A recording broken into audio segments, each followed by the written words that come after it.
নমস্কার বন্ধুরা, আজকে বানিয়ে ফেললাম একটু পাতিসাপটা। আমি যেভাবে বানাই সেটাই আপনাদেরকে শেয়ার করলাম। 500 গ্রাম দুধ আমি একটু একেবারে জাল দিয়ে ক্ষীর বানিয়ে নিয়েছি। সেই ক্ষীরের মধ্যে হাফ মালা আমি কোরানো নারকেল দিয়েছি, আর হাফ মালা দিয়েছি বেটে, মিক্সির মধ্যে বেটে নিয়েছি। দুটো নারকেলের মালাকে আমি দুরকমভাবে দিয়েছি যাতে খেতে খুব সুন্দর হয়। আর তার মধ্যে দিয়ে দিয়েছি 50 গ্রাম দুধ, গুঁড়ো দুধ, যেটা দিতে কিন্তু আরও জিনিসটা টেস্টি হয়ে যায়। সমস্ত উপকরণ মেশানোর পর আমি কিছুটা পরিমাণ খেজুরের গুড় আর 1 মুঠার মতো চিনি দিয়েছি, দিয়ে ভালো করে জিনিসটাকে পাক করে নিয়েছি। ওপর থেকে 3-4টে এলাচকে ভেঙে দিয়ে দিয়েছি।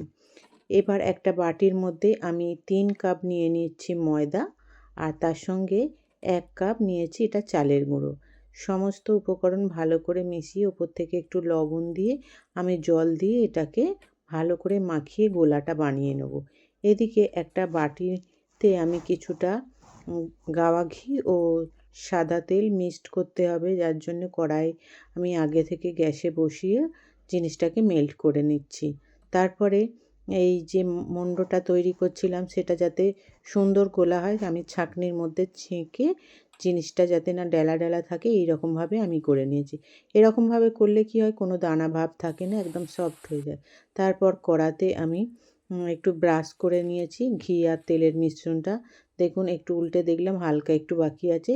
এখন ওপর থেকে একটু ব্রাশের সাহায্যে ওই ঘিটা আমি ওপর থেকে দিয়ে দেবো। তারপরে ওই পুরটা দিয়ে আস্তে আস্তে আমি উল্টে দেবো। এইভাবে ঘি আর এই তেল দিলে কি হয়, ঘি তো কড়াইয়ে গরম কড়াই দিলে একটু ধোঁয়া উঠে যায়, একটু তেল দিয়ে দিলে তাহলে আর ধোঁয়া ওঠে না। আর ওপর থেকে একটু ঘি দিয়ে বেশ ভালো করে ভেজে নিতে হবে। দেখুন উল্টে পাল্টে এটা এরকমভাবে ভেজে নিলে কিন্তু দারুণ খেতে হয়। আর পাতিসাপটা এমনিতেই খুব সুন্দর খেতে হয়।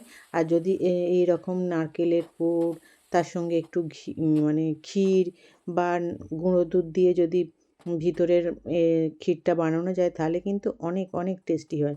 আর ওপর থেকে একটু ওই ঘি ব্রাশ করে দিলে ভিতরেও গন্ধটা থাকে আর বাইরেটাও গন্ধটা থাকে। আমি প্রত্যেকটা এইরকমভাবে হালকা হালকা করে ব্রাশ করে আর তারপরে পুরটা দিয়ে উল্টে পাল্টে একটু ঘি দিয়ে ভেজে নিয়েছিলাম। এইভাবে খেতেও সুন্দর হয় আর টেস্টি লাগে।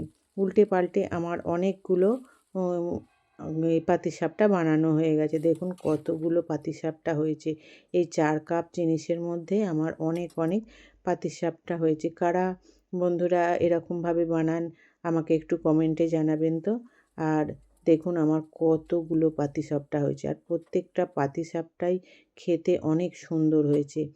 কেমন হয়েছে ভিডিওটা কমেন্টে জানাবেন, ভালো লাগলে